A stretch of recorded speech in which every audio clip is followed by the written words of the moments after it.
немцы нас забрали с мамой с Подола, с этой Братиско-Никольской улицы. И повели на расстрел в Бабий Яр. Мы не знали, что должен быть расстрел. Присоединяли к нам очень большое количество людей. И все шли и надеялись, что будут жить, что их куда-то эвакуируют. И с этой надеждой мама, неся меня на руках, периодически я шла по этих больших улицах и все смотрела и удивлялась, почему люди идут много с большими пакунками, едут в тачках, везут больных на колясках, кто подводами едет, кто как. И все идут в одном направлении, и где-то на улице Артема, недалеко от еврейского кладбища, людей все ставало больше, и все больше ставало немцев с винтовками, которые людей старались толкать одного к другому, чтобы плотнее они стояли, и чтобы можно было их пропустить как бы через их берега, этот ручей людей, который тек. И мы так дошли и остановились возле еврейского кладбища. Слышали где-то вдали глухие какие-то звуки, но не знали и не могли и не думали определить, куда нас привели и что будет. К ночи наша очередь дошла, что партией из какого-то количества людей, по маминых словах, это было человек 150, 120-150, нас завели уже на Бабий Яр, который был весь проволокой оббит, закручен, и что туда, оттуда не было выхода никакого, а только был единственный вход. Выхода не было.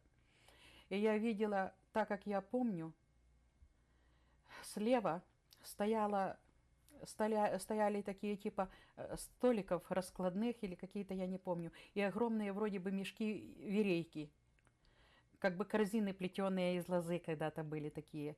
И туда бросали документы людей. Люди подходили сразу по 6 или 8 человек, каждый к одному столу. И у них брали эти документы. Потом рассматривали их, забирали ценности, вещи, кольца, часы, серьги, у кого что было, у кого брали мешки, пакунки, которые были связаны, все это пакеты, все это отнималось. И уже тут начали люди понимать, что крики какие-то, стоны были людей, когда нас близко подвели для того, чтобы ввести уже в этот огромнейший яр, но на возвышенность яра. А яр был внизу где-то по 35-40 метров глубиной. И мы стояли на этом месте, пока мы расстреливали предыдущую партию людей. Когда перед нами расстреляли последнюю партию, это было где-то 12 часов ночи. После них нас расстреливали, последнюю партию, в этот день, 29 сентября. Мама бросила меня в яр, и я полетела в эту глубину, на тех людей, которые были до меня расстреляны, потому что расстреливались с 9 часов утра. И упала, не ожидая приказа, на меня. Начали немцы стрелять, и трупы начали покрывать нас. Немцы проходили со штыками и докалывали, кто был живой. И маме повезло только тем, что немец стал на маму ногами и штыком прокалывал рядом вокруг нее лежащих. А мама боялась шевельнуться, потому что я под ней лежала, чтобы я совсем не задохнулась и не захлебнулась, не умерла. Она мне подложила под бороду 2 кулака вот так вот свои, для того, чтобы я хоть немножко воздуха могла ухватить. И немец на ней стоял, и вместо того, чтобы попасть в нее штыком, попал ей в пятку.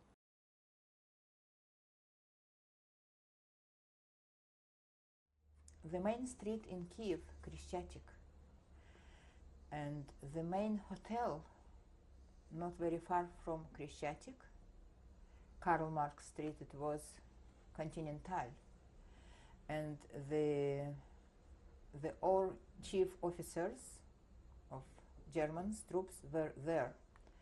And in very short time after they came to Kiev, it was great explosion of this Continental Hotel, and they were killed.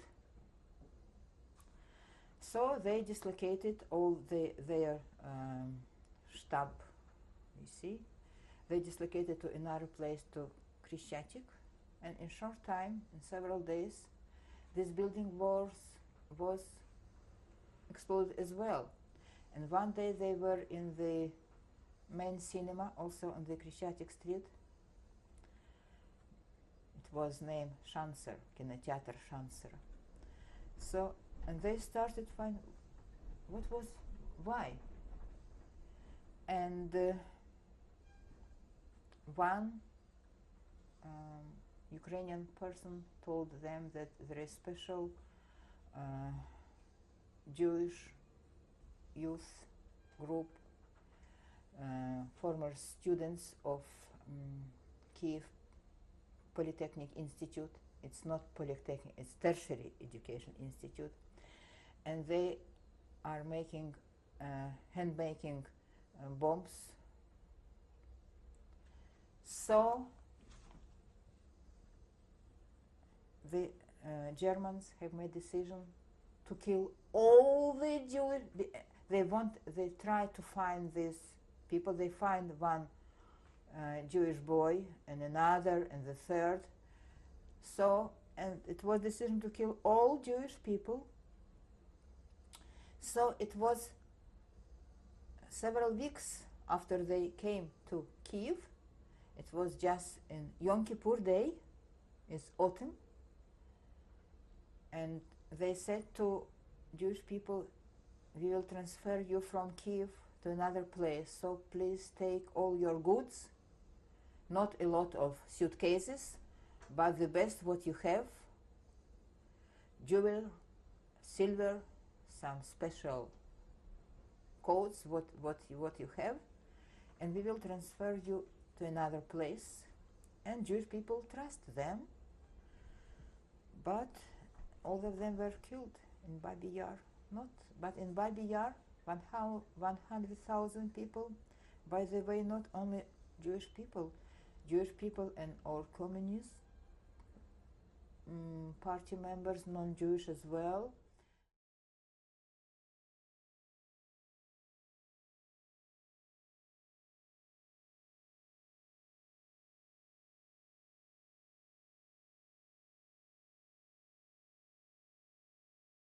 Это я, Сабиров Миргазым Жамалетдинович, сфотографирован где-то в 29 году, когда годик было. Татарский детский садик. Я нахожусь на этой фотокарточке второй справа. А воспитателем в тот период была мамина родная сестра младшая,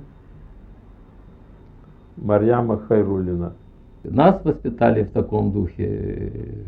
Значит, мы, мусульмане, естественно, читали часто нам Коран, но единственное, что мы тогда были мальчишки, не до этого было, не изучали арабский язык. А так, разговорная речь. А не ходили куда-то в мечеть? В мечеть мы ходили, но у нас такое, как мечети, не было, а было помещение для проведения молитвы. Это по Мирной улице, дом номер 4. Это где? На Подоле, рядом, вот там, где мы проживали, улица Олеговская, Лукьяновская и Мирная, дом номер 4. Там находилась наша мечеть.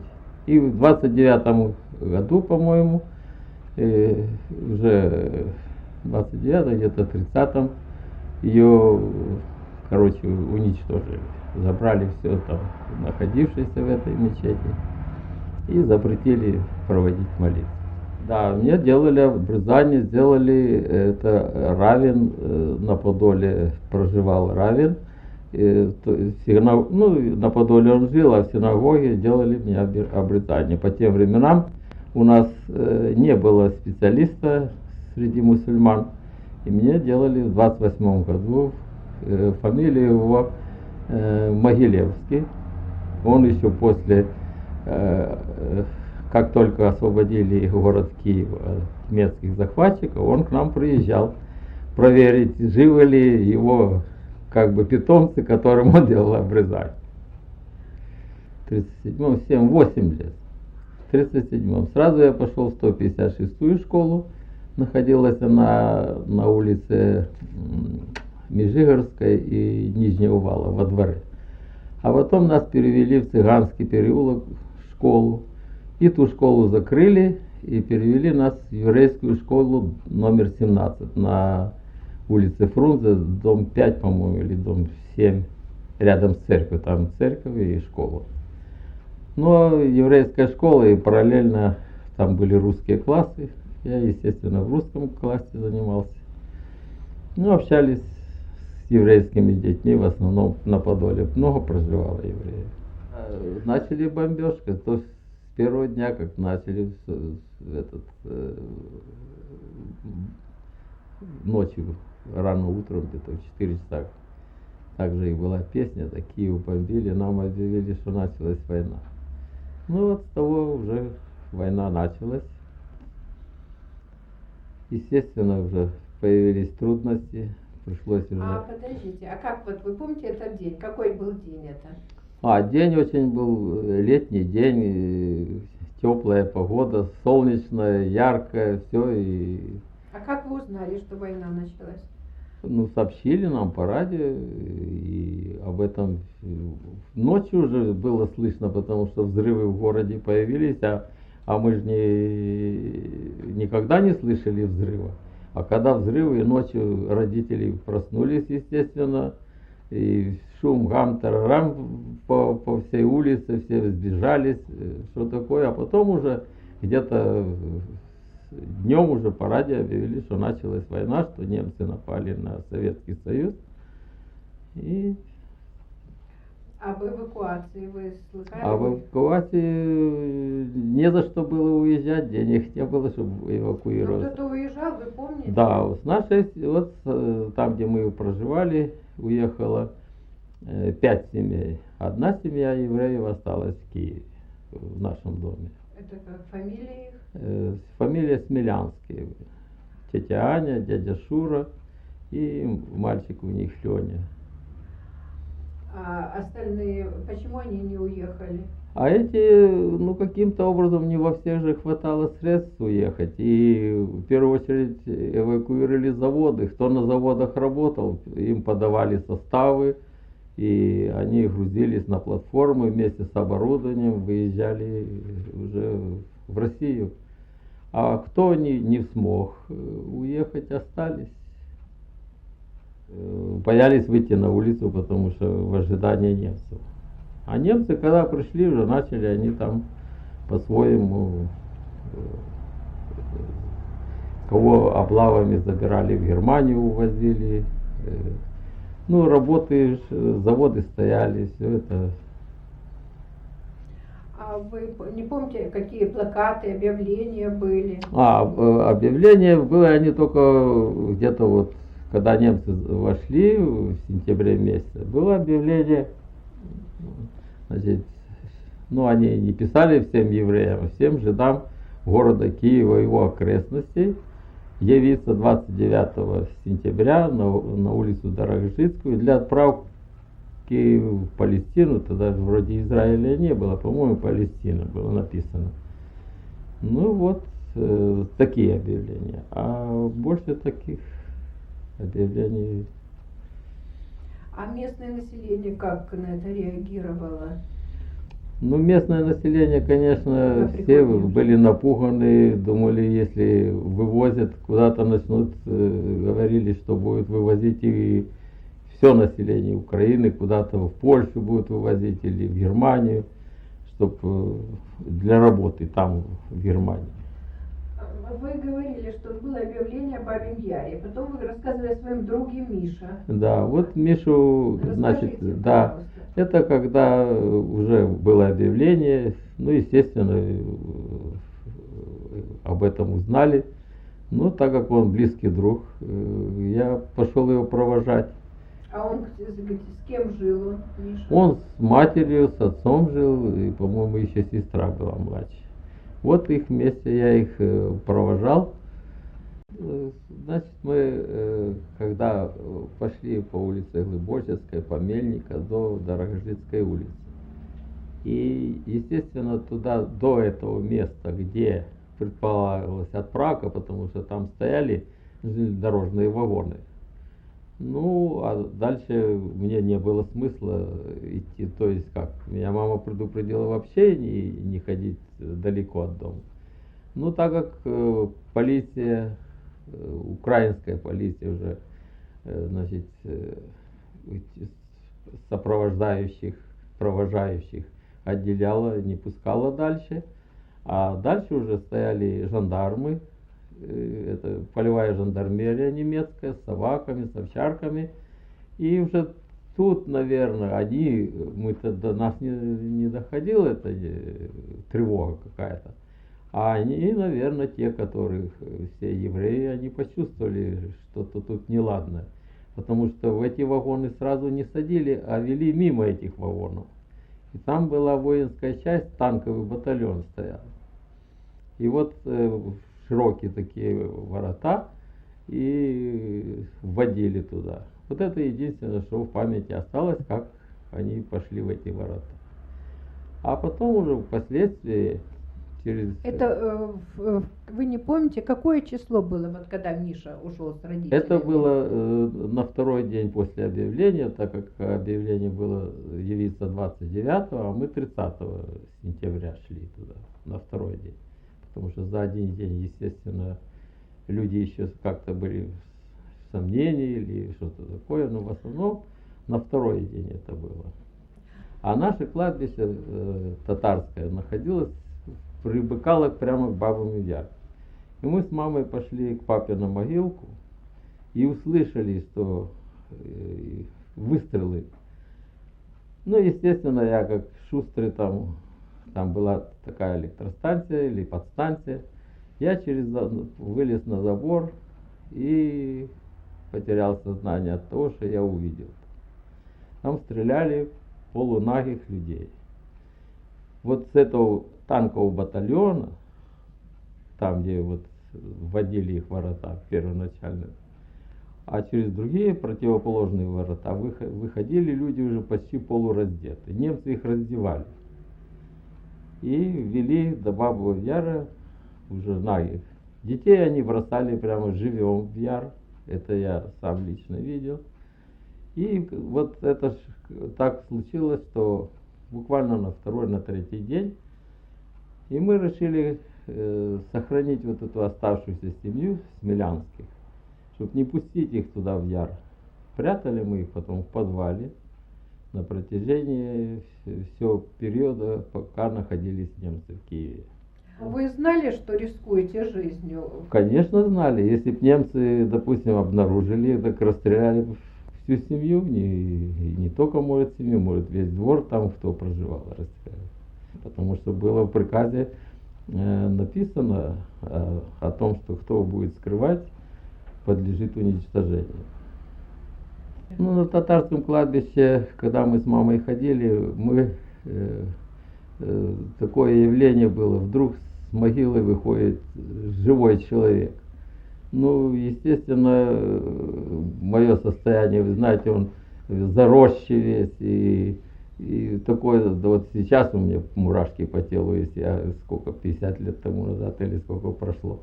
А это вроде онемел. Но мама увидела, что я говорю, все равно не бойтесь, я так и так. Значит, я сбежал с Бабьего Яра и нахожусь здесь. Если можете, помогите чем-то. И вот меня мама говорит, никому не рассказывай об этом. А как он одет был? Он был одет? Он одет был, ну что, в чем можно было с яра выйти, там что-то, видно, где-то что-то достал, и это самое, на нем всякое тропье было. Это и мы его подкармливали. Года было? Когда это было? Ну, это было в первых числах октября. Потому что расстрел этот продолжался не за один же день они расстреливали, они где-то месяц больше расстреливали. Не только месяц, они год, наверное, или больше расстреливали, выбирали, и коммунистов стреляли, и цыган стреляли, и всех национальных. Они не только уже, но в первые дни они стреляли в основном евреев. И вот он Я туда ходил где-то через день, через два. Мама передавала кушать. Ну, до первого снега он там. Как первый снег выпал, я пришел, и следов не было, и его не было. Куда он делся? А он не сказал, как его зовут, Я фамилия? помню, Берштейн Лёвы звали его. На вид, Ну, где-то- сколько лет ему было на вид? Ну, где-то, знаете, как мальчишка мог определить, если он бородатый, ну, где-то, может, где-то 37-40 лет, молодой мужчина. Если бы знал, так можно было бы больше собрать этого материала, допустим, или вот когда Бабы Яр, мы ходили на кладбище, валялись паспорта, если бы я знал, так можно было собрать эти сотни, тысячи паспортов валялось. Потому что выбрасывали люди, те, которые шли, уже знали, что их ведут на расстрел, они бросали свои паспорта. Естественно, если бы голова сработала, можно же было бы установить эти людей пофамильно, по возрасту, кто там погиб. Ну, а кто знал, зачем они были тогда эти паспорта. На этой фотографии изображен я, Сабиров Миргазым Жамалединович. Мне было тогда 18 лет.